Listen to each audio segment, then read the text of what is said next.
ने हाँ कर दिए, मेरे पास कर चुकाने के लिए पैसा नहीं है, मैं अपनी कंपनी को बेचना चाहता हूँ।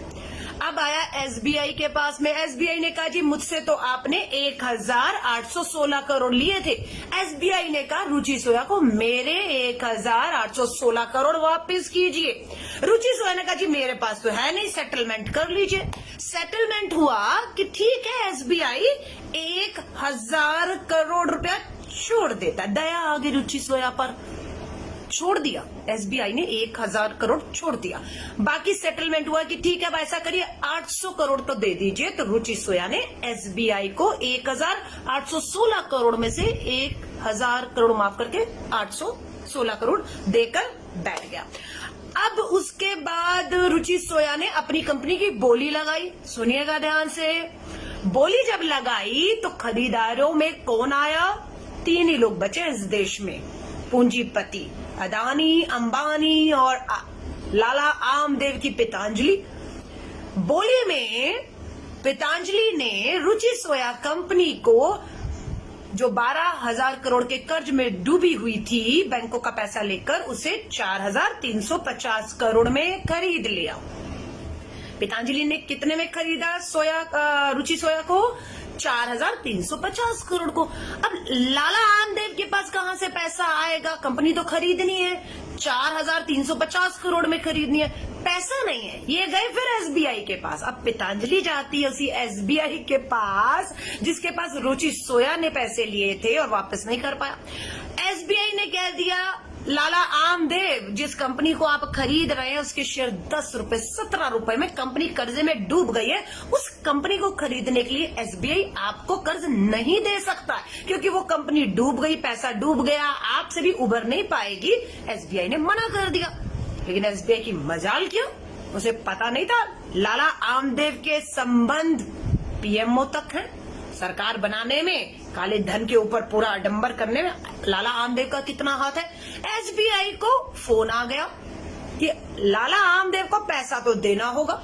एसबीआई ने पहले मना किया, फिर हाँ कर दिया और एसबीआई ने लाला आमदेव को 1200 करोड़ का कर्ज दे दिया इसी रुचि सोया कंपनी को खरीदने के लिए।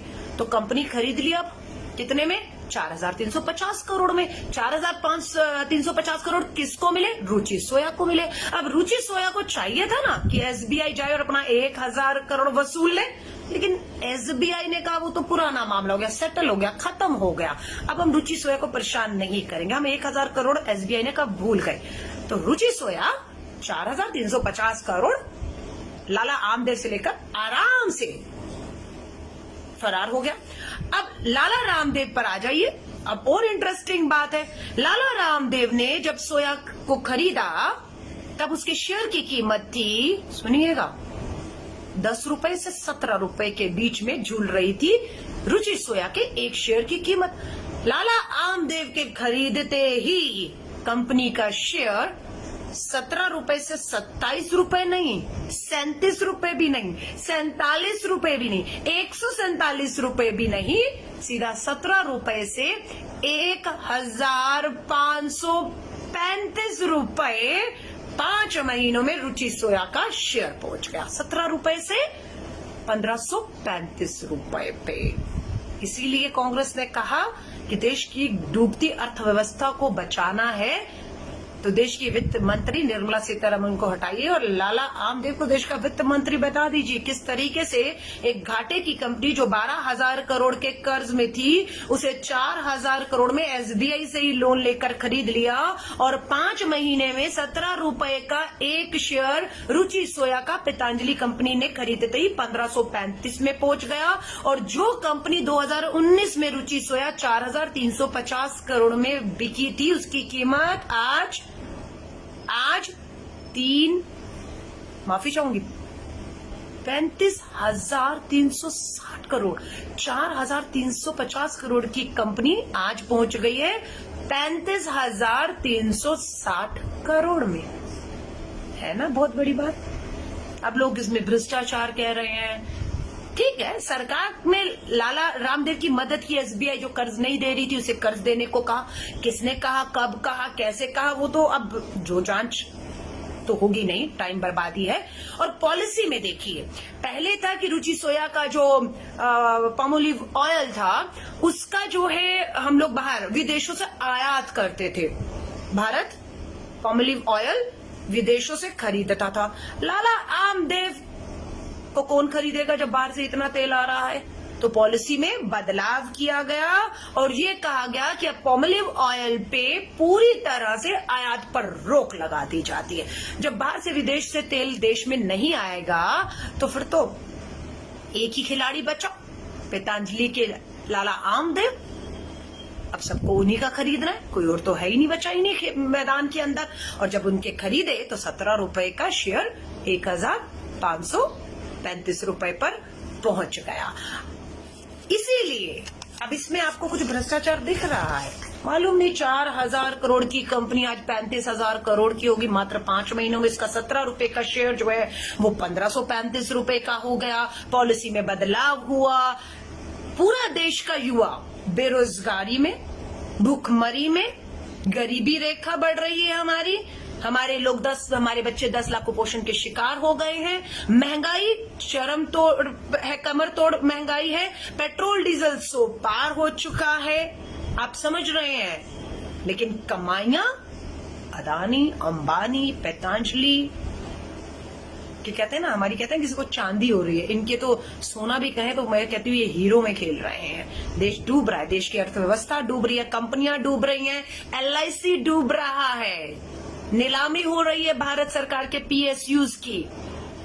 और ये लोग मात्र 3 पूंजीपति मित्र खेल रहे हैं पैसों में। तो कांग्रेस ने इसलिए सुझाव दिया कि निर्मला सीतारमण जी को देश के प्रधानमंत्री नरेंद्र मोदी जी, न खाऊंगा न खाने दूंगा, पर आपके पूंजी मित्र खा ही नहीं रहे, कच्चा चबा के निगल रहे हैं, इस देश की अर्थव्यवस्था को चूना लगा रहे हैं आपके होते हुए। ये लाला आमदेव और केंद्र की सरकार ने कहा था स्विस बैंक में काला धन है। आपको ये भी मालूम है 13 सालों का रिकॉर्ड तोड़ दिया स्विस बैंक में जमा भारतीय पैसों ने। इसी साल में 13 सालों का रिकॉर्ड तोड़ते हुए स्विस बैंक में 20,000 करोड़ रुपया जमा हुआ है। मात्र एक साल में 13 सालों के रिकॉर्ड तोड़ दिया है। आपको हमें जानने का हक है या नहीं कि ये 13 सालों का रिकॉर्ड तोड़ के जो स्विस बैंक में पैसा जमा हुआ उसमें कितना अदानी, कितना अंबानी, कितना लाला आमदेव का है। लेकिन आज इस पे कोई आंदोलन नहीं होगा, आज इस पे कोई भी सवाल नहीं उठाएगा, क्योंकि जो सवाल उठाएगा वो देशद्रोही हो जाएगा, वो देश को कमजोर करना चाहता है, वो प्रधानमंत्री जी की छवि, अंतर्राष्ट्रीय छवि को बर्बाद करना चाहता है। इसलिए आपसे कहूंगी, ये बात मैंने आपको बताई है, लेकिन आपको किसी को नहीं बतानी है। चुप करके रात के लगभग 10 बजने पर आ रहे हैं, सो जाइएगा और सुबह तक इस बात को भूल जाइएगा कि इस देश में न खाऊंगा न खाने दूंगा के कान के नीचे, नाक के नीचे किस तरीके से डूबती कंपनियों के पैसा माफ कर दिया जाता है SBI द्वारा 1000 करोड़, और उसी कंपनी को खरीदने के लिए दूसरी कंपनी को फिर 1200 करोड़ दिया जाता है, और वही कंपनी का शेयर 17 से 1500 पहुंच जाता है। वही कंपनी जो 4000 करोड़ की थी 5 महीने के अंदर 35,000 करोड़ की आ जाती है। तो मुझे तो लगता है जादू की छड़ी तो है लाला आमदेव के पास, तो इसीलिए उन्हें देश का वित्त मंत्री बनाया जाए ताकि वो जादू की छड़ी इस देश की अर्थव्यवस्था को भी, डूबती हुई अर्थव्यवस्था GDP को बचाकर उभार सके। या खाली पूंजीपति मित्र ही आपके उभरेंगे और देश डूबता चला जाएगा, अमीर गरीब की खाई को यूं ही गहरा होते देना चाहेंगे। बस इसी मुद्दे के साथ आई थी, बेहतर लगे बेनकाब किया है, लाइव गई हूँ, एक एक का नाम लेकर तथ्यों के साथ ऑन रिकॉर्ड कह के जा रही हूँ ये बात को। डरते नहीं, अवमानना का केस करना हो, मानहानि का केस करना हो, कांग्रेस डरती नहीं। कांग्रेस ने आज प्रेस कॉन्फ्रेंस करके बारीकी से एक एक जानकारी आधिकारिक रूप से दी है। मैं फेसबुक लाइव बेशक व्यक्तिगत तौर पर कर रही हूं, लेकिन कांग्रेस ने जो आज लाइन ली है बेनकाब करने की, ने इस सरकार को किस तरीके से पूंजीपति मित्रों के साथ मिलकर इस देश को चूना लगाकर मात्र उनकी जेबें भरी जा रही हैं और देश के आम गरीब आदमी को पेट्रोल डीजल महंगाई के नाम पर लूटा जा रहा है। 718 साथी जुड़े हुए हैं, डरती नहीं हूं, आप नहीं फंसेंगे। लाइव मैं कर रही हूँ, तथ्यों के साथ सारी जानकारी मैं रख रही हूँ। मानहानि का केस करना हो तो कीजिए, चुनौती देती हूँ, लेकिन बेनकाब तो हम करते रहेंगे। साथियों से निवेदन है, वीडियो जरूर शेयर करिएगा। अपना ख्याल रखिएगा। जल्द दोबारा लाइव मिलूंगी इन्हीं शुभकामनाओं के साथ। शुभ रात्रि। जय हिंद, जय भारत।